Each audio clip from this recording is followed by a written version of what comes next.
Alright, what is good, ladies and gentlemen? It is the Mass Reviewer back again with another review, and today we are doing a review for Yoarashi ni Warau, aka Laughing at the Night Storm. This is a manga reread for me, and it's going to be one of only two that I ever do, where in this case I actually initially recorded this video, I think around the time where I was doing the recordings for all of the manga exclusive reviews I was doing for like Orin, what was it?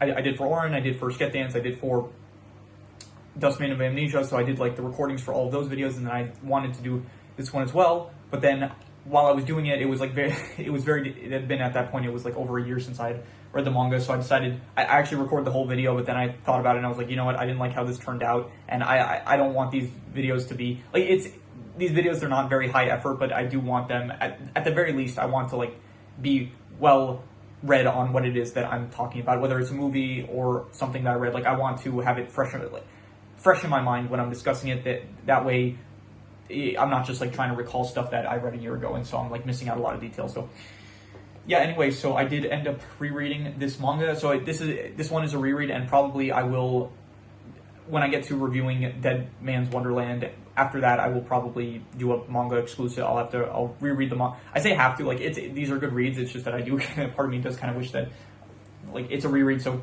I kind of know what it is, so, and it takes longer than like a movie rewatch, but anyway. So yeah, when I do a review for Dead Man's Wonderland, I'll do a manga exclusive review for that as well, for the manga. Anyway, so yeah, I did reread this manga over the course of, around the time of when I started doing the manga exclusive reviews up until now, so yeah, anyway, so I did, yeah, I don't have to keep saying that I reread it, you get the point. So let us just get into it, starting off with the plot / mystery aspects. I'm grouping in the mystery aspect with this one. Even, like, there is mystery elements to this, but it's not as much, like, it's definitely, like, there's mystery aspects to it, it's just not, like, the main focus, I would say. So basically the plot of this manga is that there is this school teacher, Izumi Ogino. She is teaching this class, and this class is, like, terrible. They bully her constantly, they are just not good students, and this manga very much has a theme of mob mentality being a bad thing, where people, they will do bad stuff in order to just be part of the collective. And so you have this teacher, Ogino. She is like a really great teacher, like in terms of her being able to put up with these students, where she's taking all of the abuse that they're fit. Like, when I say abuse, I mean like they're literally like beating her up and stuff. They're pouring trash over her, and it is just really bad. So one day there is this student, Yoarashi. She never comes to class, and so every day Ogino writes to her, and then Yoarashi does end up one day coming to class. And so from there, she kind of sees the harassment of everyone towards Ogino, and so the manga basically follows Yoarashi. She is through methods of her own, she is kind of beating up, not exactly, she beats up the first student. She ends up beating up this student, Nene Misuzawa, who is one of like the ringleaders of the abuse towards Ogino. So she beats her up, and then she puts her in a position where like she's about to drown, and so Ogino ends up saving her, and so from that, Nene is now kind of indebted to Ogino, and so she feels, like, from her perspective, Ogino did save her, which is what happened. She just doesn't really know the full context behind it. So Nene is now very much, she still doesn't, she's not fully on Ogino's side, but she's like starting to realize that like what she's doing is wrong and stuff, and so that happens to her. A lot of other characters, that's basically like what happens at the first half of the manga, kind of, that happens with multiple characters, where you have this other teacher, Shinohara. He is a teacher that works with Ogino, and he puts on this display of like wanting to help out Ogino when she's being bullied, saying like we shouldn't stand for this, allowing these students to run all over her basically. But then when he sees directly that Ogino is being bullied, and she like kind of calls out for his help, he ignores her and just walks away. And so then you have Yoarashi. She basically creates this whole scandal about how Shinohara was like messaging his students, and in an inappropriate context, and then so he ends up getting fired. So basically this happens with like multiple students. There's another student, Kira Hoashi, who is she's like the best friend of Misuzawa, and so she also like faces the same kind of revenge that Yoarashi inflicts on her. So this happens with multiple students. Another student, Tanabe, it happens to. And so basically the first half is kind of Yoarashi using these methods of kind of inflicting violence upon people at the school in order for Ogino to come through to save them, which gets people to start respecting Ogino, basically. So that is, like, I would say the first half of the manga, and then you get into the second half where at this point, like, everyone in the class, they have like a great respect for Ogino, and it really starts to become cult-like, where you do have like this entire class, they're wearing like these black uniforms, which they're not supposed to be wearing. The school uniform is, I think, white, so they're supposed to be wearing like these white uniforms, but instead they're wearing black in order to signify, number one, it's meant to like signify that they're copying Yoarashi, who the entire manga, she wears a black uniform. So it is basically, now everyone in the class, like, they're forming like this cult in a way. They're viewing Ogino as like they're a saint, basically. So that ends up happening, and so there is a school festival that occurs, and there's also like this side plot that's going on where this guy Ibuse, he is a friend of Shinohara. He is trying to write a story, and so he's working with both. He works with Shinohara a bit. He ends up working as well with Yoarashi, and so he's like he ends up releasing a story about how the vice principal was being mean to Ogino, and so the students in Ogino's class end up crucifying the vice principal, not in like a literal context, but a symbolic crucifixion, kind of, where it's like they tie her on the roof to something, and yeah, she's like beaten and stuff. Anyway, the final arc basically is that there is a school festival that it goes on, and there's this like Yoarashi, every time she attacks a student, she wears a black parka, which is a jacket, basically, that I didn't know what it was, but it's a jacket. So all the students are wearing these black jackets, and Yoarashi is wearing one that specifically, I think, has bunny ears on it or something like that. It's a bit confusing at the end, but then so someone on the broadcast speaker basically says, okay, hunt down the person wearing the black parka with the bunny ears, while the rest of them have bear ears, and if you find it, then you will get you'll get a prize, basically. And then from there, but then it's revealed that it was actually this other student who is named Saiki. She was Mitsuru Saiki, yes. So she was the one that it's revealed basically, like,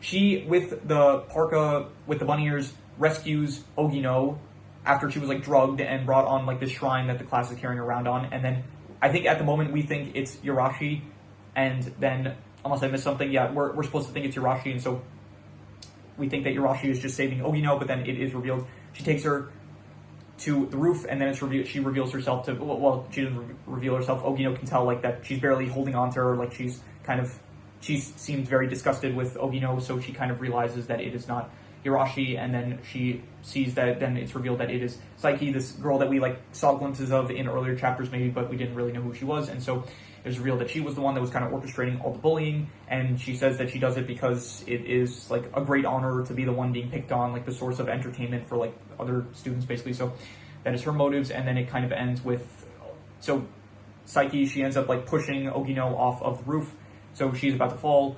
Nene kind of tries to catch her, but she can't, obviously, because it's difficult to catch a grown adult when you're like a high schooler, and they fall, and then like she catches her, but obviously like she's not going to be able to just hold on to her, so she ends up falling along with her, but it does like kind of help break her fall, so they both end up falling together, and neither of them end up dying, so they end up in a hospital. And then people come to the roof, see what's going on, and then Saiki, she ends up playing the victim, saying that it was actually Yoarashi, she was the one to push Ogino off the roof. And so then so then Ogino ends up getting, so Ogino's in the hospital now, Nene is also in the hospital, and then finally, so then we do end up finding, okay, so from there, the final, okay, that was the final, like, arc, not really arc, I don't know if it was an arc necessarily, but then anyway, skip ahead to the final part of the manga. You do have Ogino, she returns to school, she ends up, there's like a mock exam going on, and then she gets called on the broadcast speaker to go to like some other room, so she ends up going there, and then she gets locked there by Yoshioka, who I don't think I mentioned up until this point. He is a teacher that he was the teacher of like all the students in their first year of high school, but then he ended up leaving due to poor mental state. He's a character we saw earlier in the manga, we didn't really know what his deal was, and then he basically reveals all the truth of what's going on, where really the Yoarashi, the character that we were following along to, her name is not actually Yoarashi, her name is Harada, and she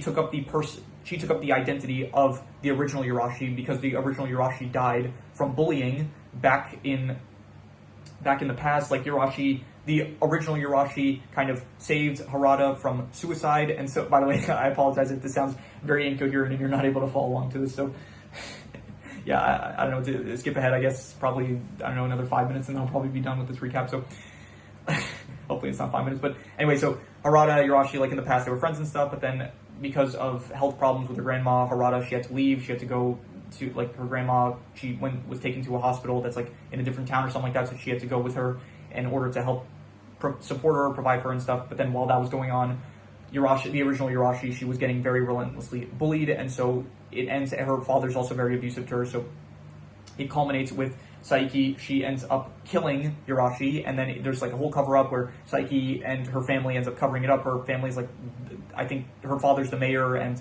like they're a very important family and stuff, and so they end up covering up the murder. They end up like paying off Yoarashi's father, but then at the time, that's when Harada basically comes back. She actually walks in right as Yoarashi's father is on the call, basically like, this is a terrible father. This guy basically says like, yeah, the brat's finally dead, whatever. He got paid like 5 million yen, which is like, I think $50,000 as a settlement, which honestly seems kind of low now that I think about it, like $50,000, because like, I'm thinking at least 6 digits if like, I don't know, if it was like, even if he doesn't love the child, if like if a child dies, like, yeah, not even 6, honestly, like 6 digits, even that's like a bit low, I would say. So anyway, so you have now Harada basically takes up the identity of Yoarashi. She becomes Yoarashi, and then that is basically when the events of the story end up happening, actually.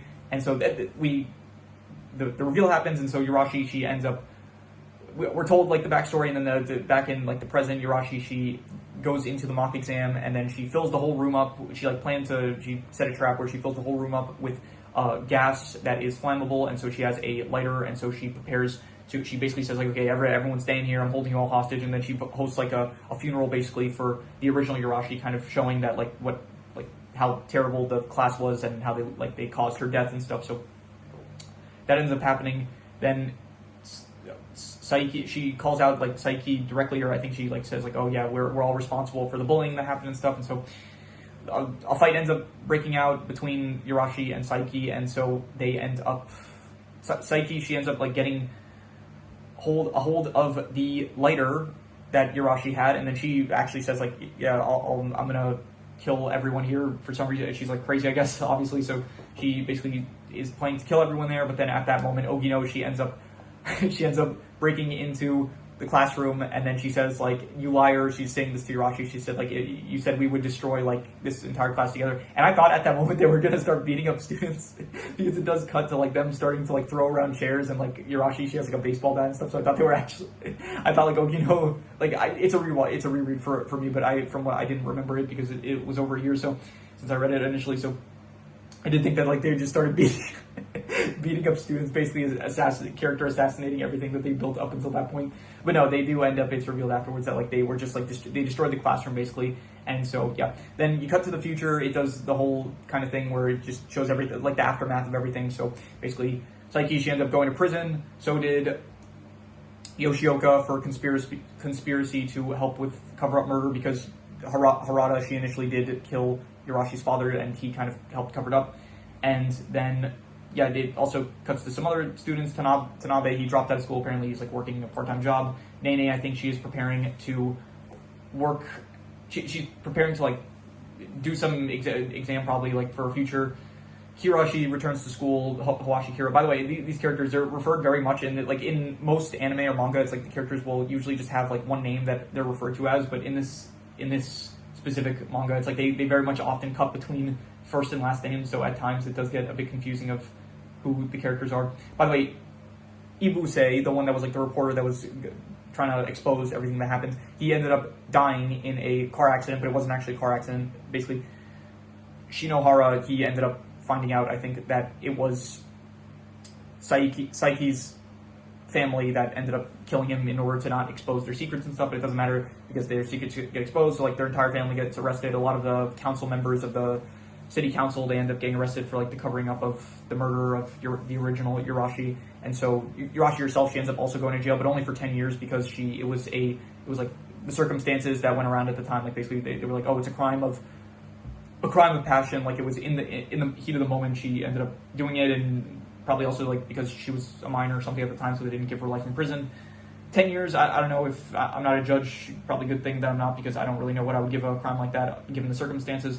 But I guess 10 years sounds little light, I feel like, but maybe, I don't know. I would have to think about it a lot, and this is not the video for that. So yeah, and so the manga does that. Now the actual this is one of the longest recaps I think I've done. Like, we're already at 15 minutes. I'm not even done with the plot, I would say. So, but anyway, yeah. So the ending is that Ogino, she ends up meeting Yoarashi years later.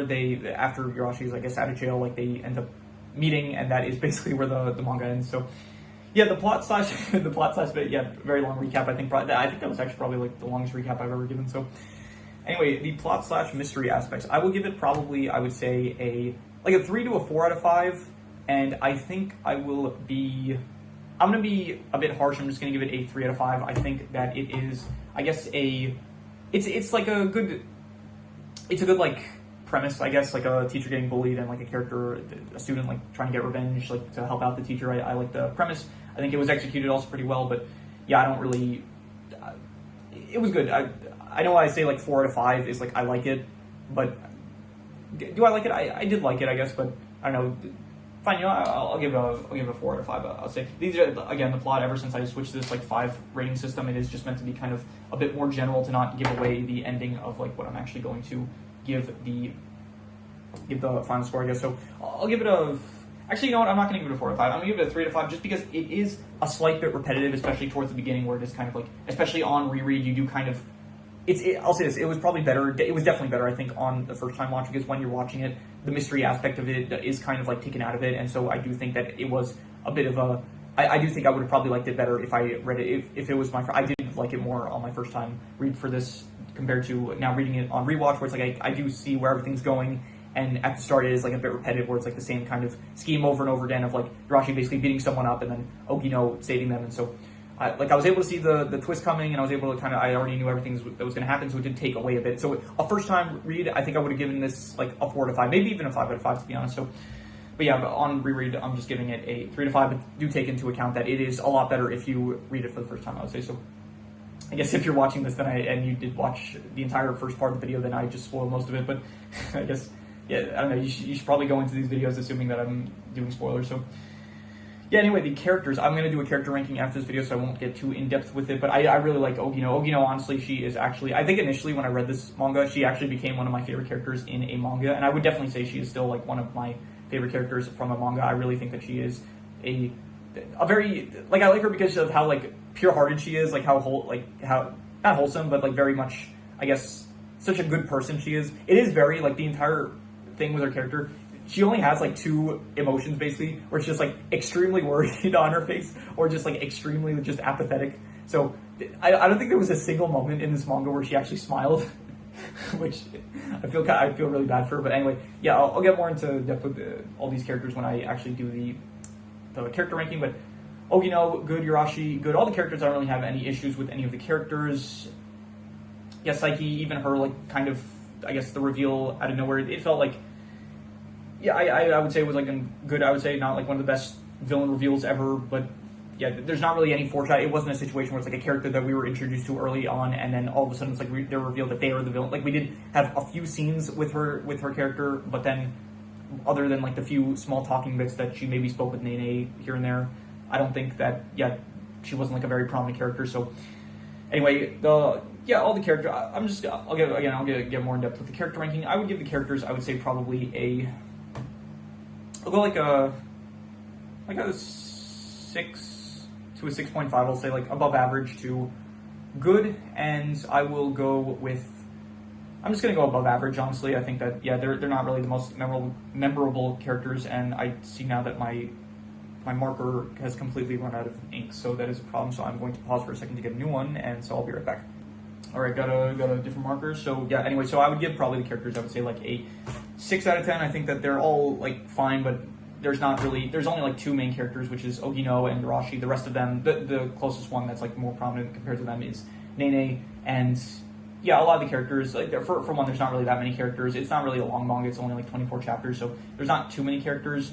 And a lot of them are kind of just like, they kind of had their moment in the story, but then afterwards they kind of just like disappear for the rest of the story. So because of that, I'm just going to go a 6 out of 10, I would say.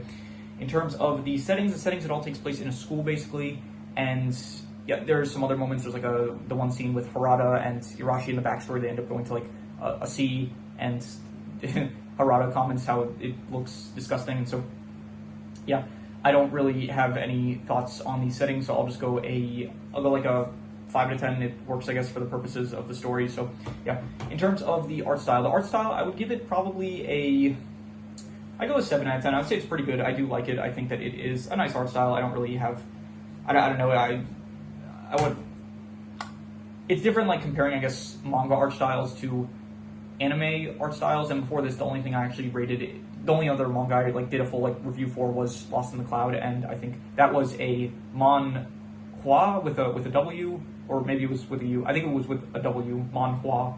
I think I might be mistaken on that. I don't remember at the moment which is which, but yeah, that one had a very nice art style. This one is just like, that was also like had the advantage of being with color. So this one is like all black and white and stuff. So it does like take away, I guess, like, because it is a shame that, you know, when you're rating an anime art style, it's like it's very nice with the color. I did say like the most recent anime that I just finished reviewing was Konosuba. I really like that art style because of like the colors as well. Like the color scheme of the characters was very nice, and Lost in the Cloud did have the benefit of like having color to it. So it's this one very much like it relies on the art style and not as much on the colors. The actual like covers of the manga though do have art like colored in, but it's not really enough to like, it doesn't really affect my decision of the art style score because it's just covers, I guess. So anyway, the art style I would give probably, yeah, I give it like a 7 out of 10 already. It's a pretty good art style, I would say. Not one of my favorites, but you know, it's very serviceable, so definitely 7 out of 10. In terms of the worst thing, I would say that the worst thing was probably just, I'm not really sure. I don't really, yeah, there's not really anything particularly in mind that I think is the worst thing. I would say probably just maybe the fact that like a lot of the characters that are just introduced, it's like they have like a bit of time, but then they just completely disappear. Like Tanabe, he's like at the beginning, he's like a pretty prominent character, I would say, but then afterwards he just like kind of is gone for almost all of the manga, as well as, yeah, I don't know, like besides Nene and Yoarashi and Ogino, like all the characters, they're very like, they do have not really too much screen time, which is a bit of a shame. So maybe just the fact that, actually, this is what I used to say about, like, when I first started this channel, like, I would say a lot of the time the worst thing was just, like, when characters would not be as prominent, and so, yeah, and then I realized, like, oh, a lot of these side characters are not meant to be prominent, but I don't know, I don't know if that's true anymore, because after watching, like, Dr. Stone, they do a really good job of utilizing all the side characters, even if they're not as prominent anymore as they used to be, so I don't really know how much I feel about that kind of critique of a form of media, so I won't go with that as the worst thing. I'll say that the worst thing was probably, actually fine, I'll say that aspect, which I'll give like a 5 out of 10. Like, it didn't ruin it, but it wasn't great, I would say, so I'll just go like a 5 out of 10 for that, and I guess also the setting was a 5 out of 10, so yeah. In terms of the best thing, I would say that the best thing was probably, I'm not sure, I would say, I'll just read I would say like the best score, which was I gave the plot/mystery a 3, and I gave the art style a 7, and if you double 3, which is how I do the calculations at the end, it would be a 6. So I'll go a 7, I guess, for the art. Actually, no, you know, I'll give the best thing. I'll give the best thing to the character of Ogino. I think that she is great. I would say 8 out of 10. Definitely, I think the first time I read this manga, I did like her a lot more, but I think just in general on reread for this manga, it's not as good as the first time around reading it. So, but yeah, I definitely think that Ogino is a great character, so I would go an 8 out of 10 for her. And yeah, that is all of the scores. So I'm going to do the calculations. So King Crimson. All right, so it ends up coming out to about a 6 out of 10, which would be above average, but I would give it higher than that. I would give this probably, I would say, like a 7, maybe even a 7.5. I remember when I did the end of the year manga ranking, I did end up giving it A tier, and I think I would still probably give it A tier. I would say maybe like a bit lower on reread, but I would give this probably, I would say, like I'll go like a 7 out of 10. I'll say it was pretty good. I did enjoy it. Not, once again, I think if you're reading it for the first time, it is a lot more impactful and it's a lot better. But, you know, I would say that even on a reread, it is still a pretty good manga, I would say. So definitely a 7 out of 10. And yeah, that is pretty much all there is to it. So if you have any recommendations, any shows, movies, video game stories, anime, manga, web series, anything that you want me to review, leave it in the comments and I will maybe possibly check it out. But with that said, that is pretty much all there is to it. So let's leave it at that.